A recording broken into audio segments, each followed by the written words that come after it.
C'est un miracle comme il y en a des dizaines dans l'Évangile. Jésus expulse un démon du cœur d'un possédé. Mais ce miracle, sans qu'on sache trop pourquoi, semble agacer les interlocuteurs de Jésus plus que d'habitude.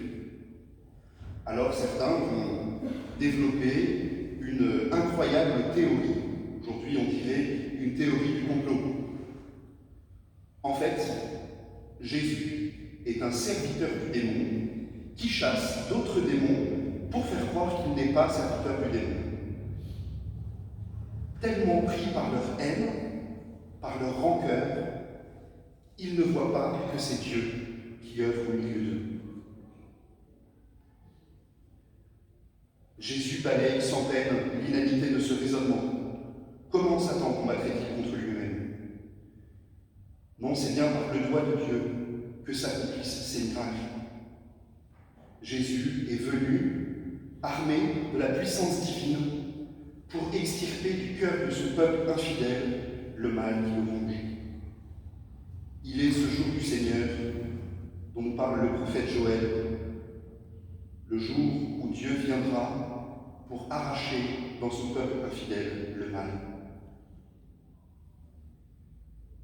Le doigt de Dieu, c'est une expression assez étonnante. À nous, bons catholiques, elle peut rappeler le Veni Creator, où l'Esprit Saint est appelé le doigt de la droite du Père. Mais pour des juifs observants, comme sont les interlocuteurs de Jésus et inscrits dans les Écritures, cette expression renvoie à un passage du livre de l'Exode, où l'expression doigt de Dieu exprime la puissance qui déchaîne les 10 plaies contre l'Égypte et contre le cœur endurci de Pharaon. Alors voici les interlocuteurs de Jésus, les disciples et nous-mêmes placés devant un choix. Ou bien nous pouvons être comme ce possédé qui accueille l'œuvre de libération du Christ, reconnaître que nous avons besoin que ce mal soit arraché du plus profond de notre cœur, accueillir cette puissance divine qui nous rend la vie. Ou bien comme Pharaon, refuser, endurcir son cœur, refuser de reconnaître le mal en nous, et alors l'issue ne sera que dans ce jour de ténèbres, de colère, d'obscurité, dont nous parle le prophète dans la première lecture.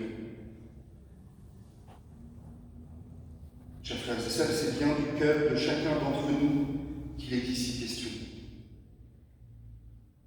La lutte entre le démon, le prince de ce monde, et l'humble roi de gloire, le Christ, qui vient établir le règne de Dieu, est qu'une lutte à mort pour savoir lequel des deux régnera dans notre cœur.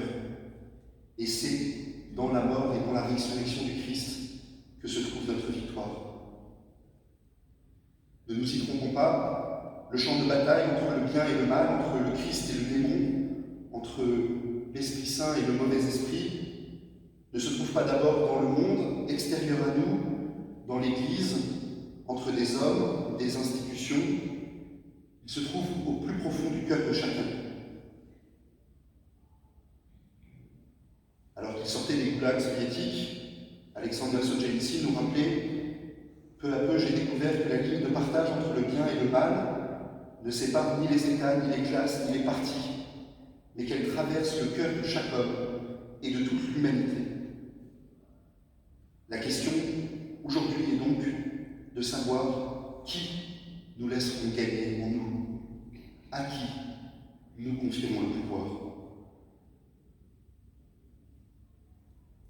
Ultime recommandation du Christ, arracher le mal n'est pas suffisant.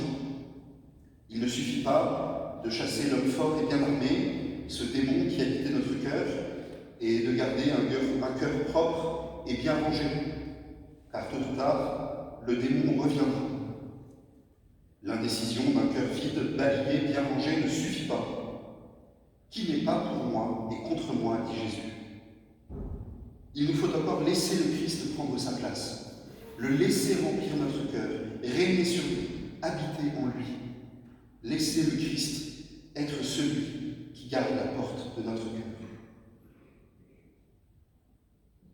C'est un travail de toute une vie, chers frères et sœurs. Il demandera patience, persévérance, demandera l'aide de la grâce. Mais aujourd'hui, demandons à l'Esprit Saint, le doigt de Dieu, de venir arracher ce mal de notre cœur pour qu'il puisse y régner notre Seigneur Jésus-Christ.